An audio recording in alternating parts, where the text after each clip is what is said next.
Bonjour et Boker Tov, nous allons étudier aujourd'hui le Shelishi, troisième montée de Parashat Nitzavim, dans le cadre du Bet Hamidrash Hillel, Bet Hamidrash fondé à la mémoire du Rav Hillel Pevzner Zichrono Livracha. Notre étude commence au Perek Raftet, 29e chapitre du livre de Devarim, Pasuk Tedvav. Maintenant, Moshe Rabbeinu va prévenir les Bnei Israël sur la gravité de la Avodazara, la gravité de l'idolâtrie. Lorsque Moshe Rabbeinu parle des Bnei Israël avec un langage d'engagement, d'alliance, de serment, de shvoa, c'est pas pour rien. Une shvoa, un serment, c'est une force. Et cette force, elle vient sceller cette union entre les Bnei Israël et Akadosh Baruch Hu, parce qu'il y a une crainte. La crainte, c'est que les Bnei Israël vont s'écarter du chemin de la Torah et des mitzvot à cause de l'idolâtrie. Pasuk Tedvav. La raison pour laquelle Moshe Rabbeinu trouve bon de faire jurer les Bnei Israël, c'est qu'il leur dit Ki atem yedatem, parce que vous savez, et asher yashavnu beret Mitzrayim, que nous étions installés dans la terre de Mitzrayim, et vous avez vu que les habitants étaient des Ovdei Avodazara, des idolâtres. Ve'et asher avarnu bekerev hagoyim, et vous avez vu, lorsque nous sommes passés parmi les nations, Sichon et Og, etc., que eux, ils étaient aussi des idolâtres. Asher avartem, et aussi les territoires que vous avez passés. On parle ici de Midian, parce que à Midian, Moshe Rabbeinu n'est pas passé, mais c'est Pinchas qui est passé pour faire la guerre. Donc, vous devez prendre conscience de ce qu'ils sont. Comment? On va d'abord lire le Pasuk Tetzain pour reprendre Rashi. Vatirou, et vous avez vu, et shikutsehem, leurs abominations. Ve'ed gilulehem. Alors, gilulehem, Rachid expliquait, c'est milachon galal. Galal, ça veut dire des excréments. Ici, c'est un terme pour désigner la Avodazara comme quelque chose de dégoûtant. Etz va'even, de bois et de pierre, kesef vezahav, d'argent et d'or, asher imehem, qui sont avec eux. Reprenons d'abord le Rashi du Pasuk Tedvav, qui atem yedatem vatiru et shikutsehem. Les filles, puisque sheraïtem à avodat kochavim, vous avez vu le service des étoiles, ça veut dire l'idolâtrie. Veshema, ici, lev echad mikem oto, et peut-être il y a le cœur de un d'entre vous qui va le porter, c'est-à-dire qui va lui donner envie, la lechet acharem, de suivre la avodazara. Alors je vous préviens, rappelez-vous de ce que vous avez su et ce que vous avez vu. Vous avez vu leurs idoles de bois et de pierre, et vous savez qu'ils avaient des idoles d'argent et d'or. Rashi, Vatiru et Shikutsem, al Shem Shayu Mehusim Kishkatsim. Pourquoi il l'appelle Shikutsem? Parce qu'ils sont dégoûtants comme des insectes. Gilulehem, Shayu Musrachim ou Mehusim Kegalal. Parce qu'ils sont dégoûtants comme des excréments. Etz va Even, Moshe Rabbeinu dit, vous avez vu pourquoi Otam shel etzim veshel avanim raïtem begaloui. Les statues qui étaient faites en bois et en pierre, vous les avez vues. Les filles she'en aovde kochavim yirim shema yignevu, parce que les idolâtres n'ont pas peur de les exposer, parce qu'ils ne craignent pas qu'on leur vole. Aval, mais toutes les idoles shel kesef vezahav, qui sont en argent et en or, imaem, c'est avec eux. Bechadre maskitam hem, c'est dans les endroits cachés, les endroits où ils mettent leurs trésors. Les filles chez hem yirim, parce qu'ils ont peur, shema yiganevu, peut-être qu'on va leur voler. Donc c'est la raison pour laquelle, concernant le bois et la pierre, c'est marqué vatirou, vous avez vu, et concernant kesef vezahav, concernant l'argent et l'or, c'est marqué asher imahem, que c'était avec eux. Donc, Pasuk Yudzaïn, puisque vous avez vu tout ça, Pen yesh bachem ish, o isha, peut-être, il y a parmi vous un homme ou une femme. Ici, on parle d'individus.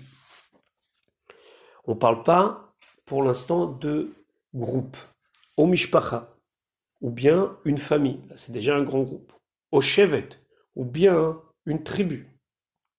Asher levavo, que son cœur, poné hayom, se tourne aujourd'hui, Meim Hashem Elokeinu, de Hashem notre Dieu, et qui n'accepte pas l'alliance. La lechet, de partir, la avod, est pour servir, et Eloé Agoim Ahem, les divinités de ces peuples-là. Deuxième crainte, Pen Yesh Bachem Shoresh, de peur qu'il y ait parmi vous une racine mauvaise, Poré, qui va prendre de l'importance, qui va pousser, Roche Velaana, et qui va devenir quelque chose de mauvais, une mauvaise herbe. Rashi d'expliquer, Pen Yesh Bachem, de peur qu'il y a parmi vous, Shema Yesh Bachem. Ici, le mot peine, c'est quelque chose qui, normalement, le mot peine désigne le futur, mais là, ici, le peine désigne le présent. Peut-être que dès à présent, il y a quelqu'un parmi vous qui a envie de s'écarter. Asher levavo poné hayom, milekabel alavabrit, de recevoir sur lui l'alliance. Shoresh poré roche velana, shoresh, une racine, Megadel qui fait pousser à Esev une herbe, Mar Kegidim, comme aussi amère que Gidim. Gidim, c'est le nom de sortes de mauvaises herbes, Shem Marim qui sont très amères. Klomar, c'est-à-dire, Mafré, ça va grandir, ou Marbé, et ça va multiplier, Recha le mal, Bekir Bechem parmi vous. Donc, c'est un influenceur. Et cet influenceur, il faut immédiatement le prévenir qu'il y a un engagement qui ne lui permet pas de se dégager de sa responsabilité collective. C'est la raison pour laquelle le Ramban dit ici, dans le Passouk, on dit deux fois peine. Premièrement, pen yesh bachem ishu isha, et deuxièmement, pen yesh bachem shoresh poré. Alors, le premier peine, le Ramban d'expliquer, c'est celui qui s'est déjà tourné vers la Vodazara et il y croit aujourd'hui. Le deuxième peine, d'après le Ramban, c'est celui qui commence à réfléchir à la Vodazara de temps en temps et ça va se développer chez lui cette envie de Avodazara. Donc, pour compléter le Passouk, il faut aussi ramener le Rachem, que le Rachem il dit voilà, la personne peut se tromper et dire on va rentrer en Eretz Israël, on va s'installer. Maintenant que l'alliance entre Akadosh Baruch Hu et l'Ibn Israël est faite au niveau de nation, niveau de peuple, je peux moi, en tant qu'individu ou en tant que famille, m'écarter. Ça ne va pas engager les autres dans mon chemin personnel. Alors, dans le Passouk Yutret, Moshe Rabbeinu est obligé de leur dire attention, ne croyez pas que vous pouvez, par votre comportement, vous dégager et penser qu'il n'y aura pas de conséquences pour le peuple d'Israël en général. Passouk Yutret, Ve'aya, et ce sera, Beshomao, lorsqu'il entendra et divrei à Alazot, les paroles de cette Allah, c'est une malédiction, c'est-à-dire c'est une shvoa, c'est un serment qui engage aussi sur des choses négatives. Ve'idbarech bilvavo, et il va lui-même se bénir dans son cœur. Les morts en disant, ça veut dire il va s'auto-convaincre que rien de mal va arriver. Shalom yeli, j'aurai la paix. Qui beshrirut libe elerkar, je vais aller selon la droiture de mon cœur, je vais suivre mon envie. Les ma'an, alors à cause de cela, qu'est-ce qui va se passer? Ces fautes, arava et atsemer. Akadosh Baruch Hu va rajouter des fautes sur ce qu'il a déjà fait. Alors, c'est quoi arava et atsemer? Arava désigne les fautes qu'il a fait beshogeg, ça veut dire sans intention, et atsemer, ça désigne les fautes qu'il a fait avec intention. Ça veut dire quoi? Qu'Akadosh Baruch Hu, qui d'habitude passe sur les fautes qui sont faites beshogeg, là il ne va pas y passer, et il va le punir autant pour Harava que Hatsemer. Il va lui rajouter Harava sur la Tsemer. Regardons ce que dit Rachid. D'abord, Veitbarer Bilvavo, il va s'auto-bénir dans son cœur pour se dire je peux suivre ce que les envies de mon cœur. Rachid expliquait Veitbarer Bilvavo, la Shon Bracha. C'est un langage de bénédiction. Ici, il n'y a pas de bénédiction vraiment. Yarshov Belibo, il pense dans son cœur Birkat Shalom Leatzmo, les mots. La bénédiction de paix en se disant la paix intérieure. Lo yevi unik et lalot halalu ne vont pas venir sur moi toutes ces malédictions. Ar Shalom li, mais j'aurai que du bien, j'ai pas à m'inquiéter. Ve'id barer brandiyeshve bilaz, ça veut dire qu'il s'auto-bénit, il s'auto-convainc que rien va lui arriver. Kemo ve'id galach. Ve'id galach, ça veut dire qu'il se rase lui-même. Ve'id palel, ça veut dire que lui-même se tient pour prier. Beshrirut libi eler, je vais aller selon les chemins de mon cœur, ça veut dire que je vais suivre toutes mes envies. Rachid expliquait Bemar it libi, parce que mon cœur semble voir. Kemo comme Er'enu velo ata ashurenu velo karov. Ici Er'enu, ça veut dire je le vois. Klomar ma shelibi roela sot, ce que mon cœur voit bon à faire. Les ma'an sefot arava. Ici, étant donné qu'il va suivre toutes les envies de son cœur et donc fauter volontairement, automatiquement, il va s'ajouter des problèmes. Pourquoi? Les filles chez Hossiflo pour Anout. Il va lui rajouter la punition. Alma chez Asa Adhena Beshogeg. Sur ce qu'il a fait jusqu'à maintenant, sans intention. Vehaïti Ma'avir Alem. Et normalement, Dieu dit, j'aurais dû passer là-dessus. J'aurais pas dû le punir. Vegorem Ata, et maintenant, sa manière d'agir comme bon lui semble et suivre la Vodazara, ça entraîne chez Etztarfem im hamezid. Je vais les associer avec le mésid. Ve'et para mimenu akol, et je vais le punir pour tout. Chen tigumon kelos, et ainsi Onkelos a dit, bedil lehosafa lechet e sheluta al zedunota. Chez Osiflo, je vais lui rajouter Ani, moi, Akadosh Baruch Hu, Hashgagot, les fautes involontaires, je vais lui créditer Halasdonot sur les fautes volontaires, c'est-à-dire à cause de sa manière dont il agit. Harava, Shogeg, c'est les fautes qu'il a fait sans faire exprès. Chez Ou Ose qui Adam Shikor, il fait ça comme quelqu'un qui est sous. Chez Ou Ose Shelo Midat, il fait sans conscience. Hatzmea, chez Ou Ose Midaat ou Betava. Hatzmea, c'est quelqu'un qui fait midat avec sa conscience, uftava, et avec envie. Là, c'est quelque part une manière pour Rashi d'expliquer l'image de Arava. Arava, c'est la soifée, et Tsemea, c'est celui qui a déjà bu. Donc, Arava, c'est sans faire exprès, Tsemea, c'est en faisant exprès. Donc, finalement, lui pensait trouver la paix, mais il ne trouve pas du tout la paix. Au contraire, Akadosh Baruch Hu va déjà, à titre personnel, être beaucoup plus dur avec lui.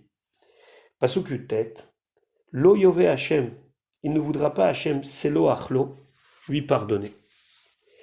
Ki Az, car alors, Yeshan Af Hashem va se chauffer la colère de Dieu. Ça veut dire que s'enflammera la colère de Dieu. Vekin Ato, et l'envie de vengeance, Ba'ish Aou, envers cet homme. Verav Tsabo, et va s'attacher à lui, va venir soudainement sur lui. Kol à Allah, toute la malédiction, Haketuva Basefer Azeh, qui est écrit dans ce livre-là. Umacha Hashem et Shemo, et Hashem va effacer son nom, Mitachat Hashamaim, en dessous des cieux, c'est-à-dire qu'il va le faire disparaître. Rachiyutet Yeshan Af Hashem, donc va commencer à chauffer, à brûler, à s'enflammer la colère de Dieu. Aliédé Kaas Hagouf mitramé par la colère, le corps se chauffe, ve'ashan, et de la fumée, yotse minaaf sort du nez, comme dans les images des bandes dessinées. Vechen, ainsi on trouve un passouk dans le livre de Shmuel, ala ashan beapo, et monter la fumée dans ses narines. Ve'afalpi she'en zo lifne hamakom, mais même si cela n'existe pas devant Dieu, puisque Dieu n'a pas de corps, hakatuv mashmi'a eta ozen, le pasouk fait entendre l'oreille qui est derrière chez Irregila veillé chola lishmoa, comme elle a l'habitude et elle a la possibilité d'entendre, kefi derrière à aretz, comme l'habitude de la terre, ça veut dire comme un langage humain. Fekinato lachon chema. Ici, c'est vengeance, mais c'est aussi kaas, c'est-à-dire de la colère. Rizat levishat nekama fait eno ma'avir ala mida. C'est-à-dire qu'il va prendre l'habit du vengeur et il ne va pas passer. C'est quelque chose que normalement Akadosh Baruch Hu aurait pu lui passer, et là il ne va pas lui passer. D'ailleurs, le Rachaim dit qu'il perd tout en s'écartant de la voie. Pourquoi? Parce que d'abord, il va être puni, mais en plus, ça va être une punition quasi immédiate, puisqu'on dit Veraf Tsabo. Ça veut dire que ça va complètement lui tomber dessus. Il n'aura même pas le temps de prendre conscience, de faire tchouva et autres. Alors qu'au départ, Akadosh Baruch Hu serait enclin à pardonner. Pasuk Raf, Vehivdilo Hashem Lera. Et Hashem va le distinguer par le mal, Mikol Shifte Israël, de toutes les tribus d'Israël. Kechol Alot Haberit, comme toutes les malédictions de l'alliance, Haketova, qui sont écrites, Besefer Torah Hazot, dans ce Sefer Torah. Rachid expliquait une petite différence. Pasuk Raf Rashi, Haketova, Besefer Torah Hazé, ou le Mala ou Omer, et plus haut il dit, Besefer Torah Hazot. Lorsque j'ai lu le pasouk, vous avez vu que j'ai dit Hazot et Hazé parce que ça faisait référence à un pasouk qu'on a vu un chapitre plus haut, où on disait Besefer Torah Hazot. Comme c'est marqué là-bas, Gam kol choli vechol maka, toute maladie et toute plaie qui ne sont pas écrites, Besefer Torah Hazot. Alors, c'est Sefer Hazé ou Hazot? Les Shon Nekeva, quand c'est au féminin, Hazot, Mosav el Torah. Le mot revient sur le mot Torah.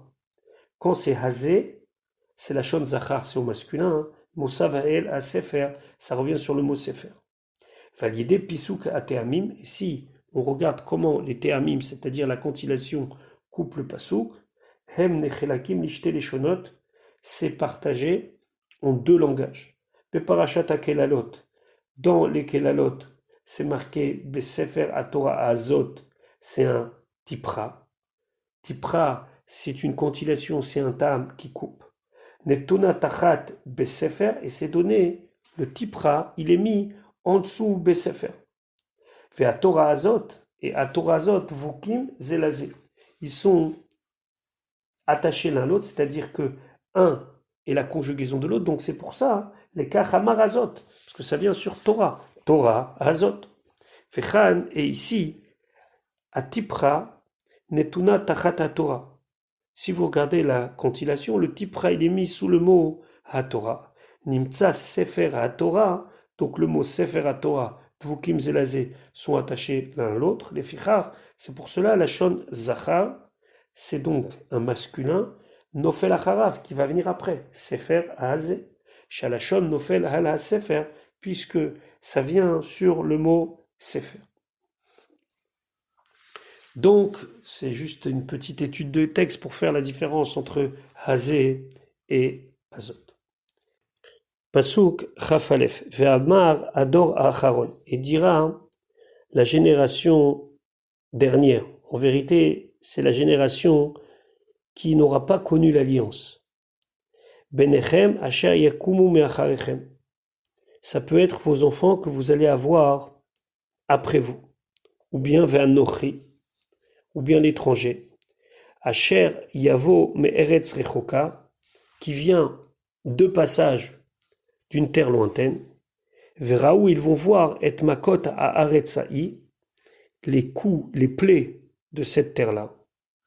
ve'et tachalueha, et ces maladies hors normes, asher chila Hashem ba, que Hashem a frappé sur elle. Qu'est-ce qu'ils vont voir? Gofrit va melach, le soufre et le sel, serefa kolarza, a brûlé toute sa terre. L'otizara, elle ne peut plus être apte à y planter. L'otatzmiach, et elle n'est pas apte à y pousser. Vélo ya'aleva, et ne va pas monter dans elle, c'est-à-dire elle ne va pas produire kol esev. N'importe quelle végétation, même une végétation sauvage ne pousse pas. Kema pechat sedom va'amora adma utzvoim, comme lorsqu'Hachem il a retourné Sedom, Amora, Adma, Utzvoim, Asher, Afach Hachem, que Hachem a retourné, Beapo, Uframato, avec sa colère. Donc ils vont voir que c'est du hors norme, c'est pas normal, c'est pas juste une punition, c'est une punition qui ressemble à une destruction comme il y a eu à l'époque de Sodome et Amora. Ici vous remarquerez que on désigne 5 cas de figure de malédiction. Gofrit va melar serefa kol arza, lotizara, velo tatzmiach, velo ya'aleba kol esef, kema apechat sedom va'amora. Certains expliquent que ces 5 formes de malédiction qui correspondent au Chamisha Chumshe Torah qu'ils ont transgressé. Pasuk Rav Gimel ve'ameru kol hagoyim, et diront toutes les nations, Alme asa Hashem, sur quoi, sur quelle faute Hachem a agi kacha ainsi, la Haretzazot pour cette terre-là. Mais Chori Aaf Hagadol Hazé, sur quoi il a enflammé cette grande colère. Le Dad Zekenim Baletosfot, il dit si c'est par rapport au meurtre ou à l'immoralité, tout le monde fait ça. Quelle est la particularité ici de la faute des Bnei Israël pour provoquer une tellement grande colère? Pasuk Chafalev ve'ameru, et ils diront, ils vont répondre comme si quelqu'un qui pose une question et il connaît déjà la réponse. Al Asher Azvu, c'est sur le fait qu'ils ont abandonné Et Berit Hashem, l'alliance de Dieu. Eloke Avotam, le Dieu de leur père. Asher Karatimaim, qu'il a fait avec eux. Beotsi Otam, lorsqu'il les a lorsqu'il les a fait sortir. Meretz Mitzraim, de la terre d'Égypte. Pasuk Rafé, Vayelechu, ils sont partis, Vayavdu, ils ont servi, Elohim Hacherim, d'autres dieux, Vaishtachavu, laim, ils se sont prosternés à eux, Elohim, des divinités, Asher lo yidaum, qu'ils ne connaissent pas, c'est-à-dire qu'ils ne connaissent aucune force divine dans ces idoles, Velo chalak laem, et il ne leur a pas donné de part en eux. On va voir que Rashi explique de deux manières Velo chalak laem. Rashi lo yedaum, ça veut dire quoi lo yedaum? C'est pas seulement dans le sens qui ne les connaissait pas comme Dieu.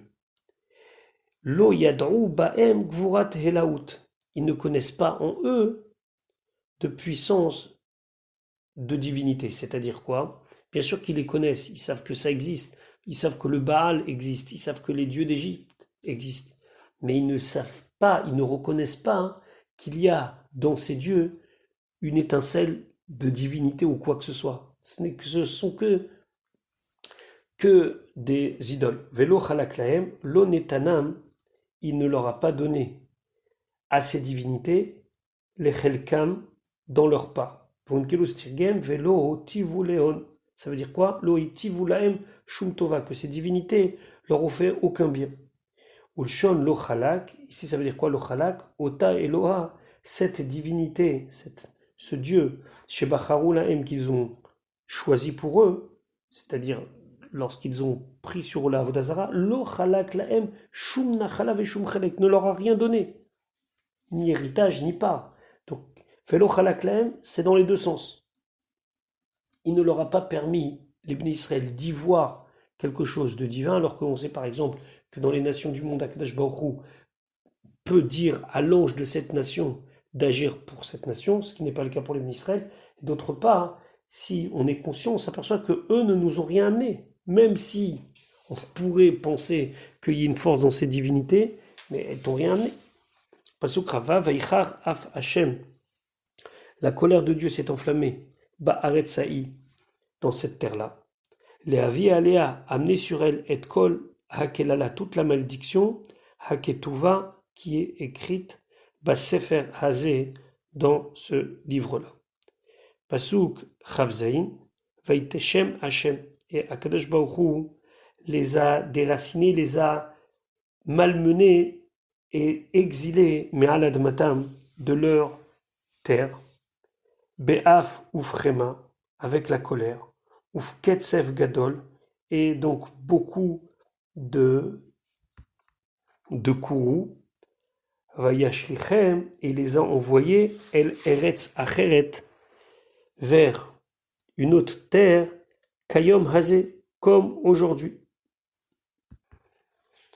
Rashi Chavzaïn Vaiteshem, Ketargumo, comme le Targum dit, Fetal Telinon. Il les a amenés d'un endroit à un autre, il les a sortis de leur terre. Vechen, ainsi c'est marqué, Ineni notasham me'al admatam, je vais les déraciner, les enlever, les éloigner, les exiler de leur terre. Alors ici, la tradition veut que le lamed de Vayashlichem est un lamed surdimensionné par rapport aux autres lettres. Il y a des endroits dans la Torah comme ça, où la Massoret, la traduction veut une tradition qui nous a été donnée déjà depuis très longtemps, où il y a certaines lettres qui sont plus grandes que d'autres. Par exemple, ici, Vayashlichem, le lamed, il est plus grand. Alors, ici, le Sifté Cohen explique que les Bnei Israël vont être exilés plusieurs fois. Le grand exil, c'est celui du premier temple, où il y a 10 tribus qui sont parties très très loin, vers Eretz Acheret, une autre terre. D'ailleurs, jusqu'à aujourd'hui, on ne sait pas où sont ces 10 tribus perdues.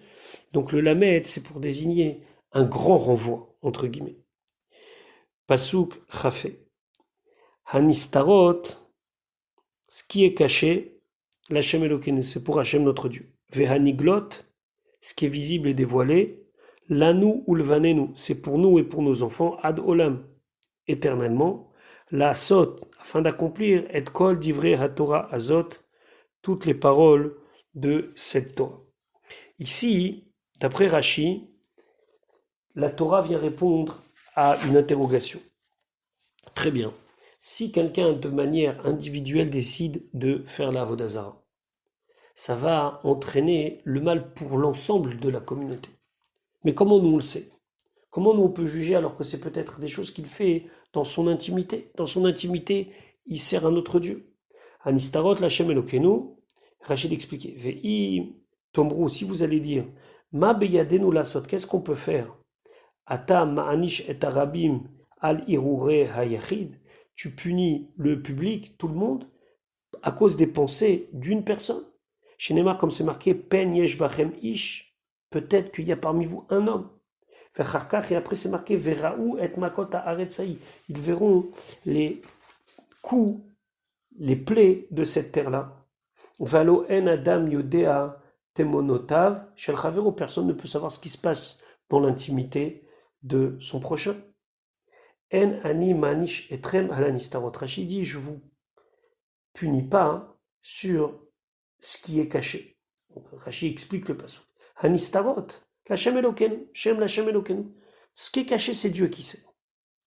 Ve'ou yipara meoto yachid. Et là, dans ce cas-là, si c'est pas possible de savoir ce qu'il a fait, Dieu s'occupe de lui de manière individuelle. Aval aniglot, mais tout ce qui est visible, ça veut dire que nous, on sait qu'il y a des dérives. Là, nous, le vanenu, c'est pour nous et pour nos enfants. Les va'er ara mikirbenu, d'enlever le mal parmi nous. Ve'im lo din baem. Et si on le fait pas nous, à ce moment-là, il y a un shuarabim. Là, je vais punir l'ensemble des gens. Il y a ici encore une particularité de la tradition, c'est que l'anu ulvanenu, sur chaque lettre, il y a un point.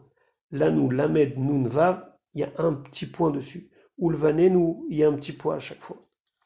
L'anu ulvanenu, nakud al l'anu ulvanenu, l'hydroche, c'est pour nous expliquer, comme nous faire remarquer et nous souligner.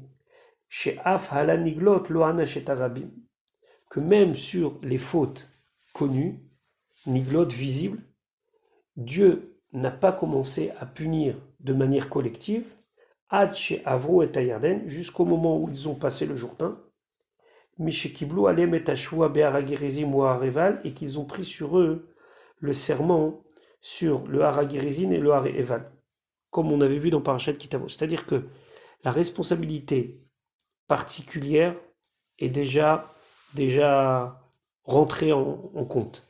La responsabilité collective, ce sera uniquement quand la chevoie, le serment, sera véritablement accompli, après la traversée du Yarden, lorsqu'ils seront à Haragirizim et Hareval. Venaasu Arevim Zelazé, et c'est seulement là que l'anou ou le vanenu, on aura donc cette responsabilité de nous et de nos enfants, les uns envers les autres.